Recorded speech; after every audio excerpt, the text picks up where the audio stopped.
Guys, magluluto na naman tayo ng manok. Karne ng manok, guys. Ito talaga yung paborito namin dito sa bahay, guys.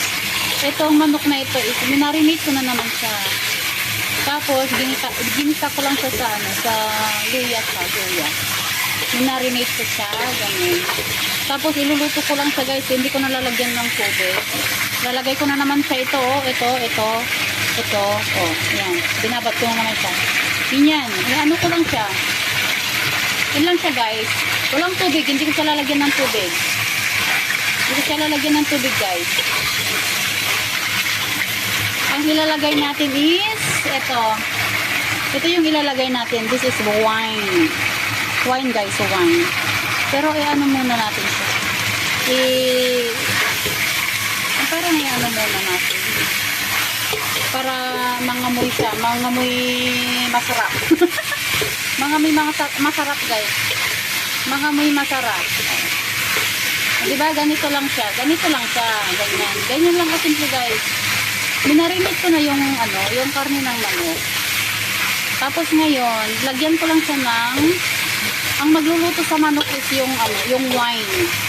Yung wine yung magluluto ng manok, guys. Ganyan, yung wine. Yung wine yung magluluto ng manok.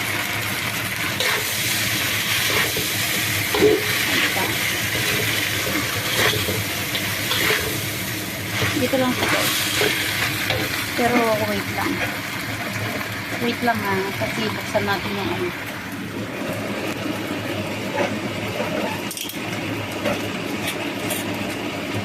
diba? Buksan natin. Tapos ilagay natin siya.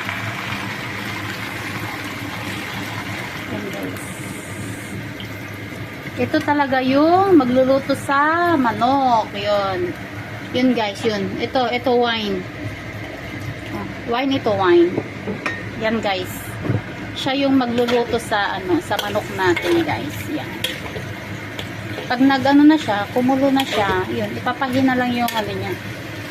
Lulutuin siya sa mahabang mahabang apoy, ganun. Yan.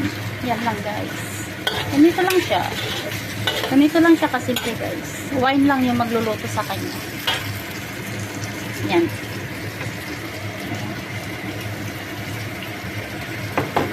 Ito, tingnan mo kung gaano karami yung nilagay kong wine, guys. May, konti lang para kalahati pa. Yan. Yan yung namin, guys. Ito lang. Kasi tonight, darating yung, yung kapatid ni ma'am ko. Na, yung kakakasal lang. Yan. Ito yung, namin, yung dinner namin tonight. O, ngayon, mag-ano na siya, kumukulo na siya. Takpan natin lang siya, tapos hinaan lang ng apoy. Hinaan lang siya ng apoy. Yan lang ang ulam namin tonight, guys. Guys, ito na yung niluto kong chicken. Na niluto ko siya sa wine lang siya. O, di ba? Ito, guys, yung favorito naman talaga namin ng manok, ng karne ng manok. Kaso nga lang, iba-iba yung luto. Mga ganito lang siya. Ito, di ko siya nilagyan ng tubig. Ang nilagay ko lang talaga is wine.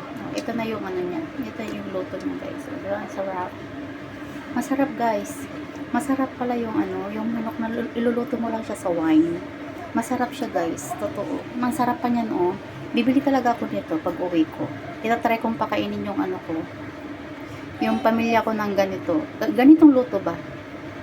Ngayon nga, bumili ako ng black na yung black fungus. Yung mo siya, isasalad mo lang siya, yun, guys, ang sarap. Kaya ito, bibili talaga ako nito pag nagpa-box ako sa Pilipinas. Bibili talaga ako ng ganito. Diba? Masarap to, guys, masarap. Maniwala kayo sa akin. Diba? Thank you so much, guys, for watching. Ito na naman yung namin ngayon. Tonight, yung dish namin. Thank you so much, guys. Thank you for watching. Bye.